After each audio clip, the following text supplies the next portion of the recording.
start a new series, the Millennial Kingdom, I've entitled it, because in this series we're going to be looking at our Lord's reign on the earth for 1,000 years, as revealed to us in the book of Revelation chapter 20.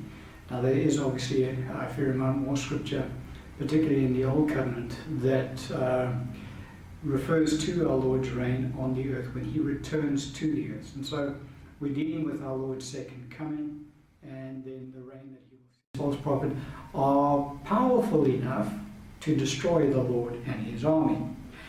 And so we can look at another passage of scripture around this, and that is in Revelation 19, verse 17 to 19.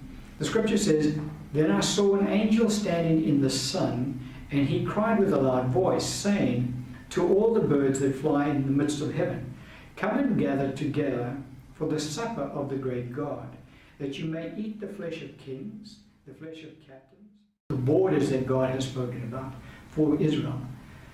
If we were to put 300 million people into that location, the people will be standing on each other's shoulders. There's no place for them. And so very clearly, the saints of God will inhabit the whole geographic area of the Middle East.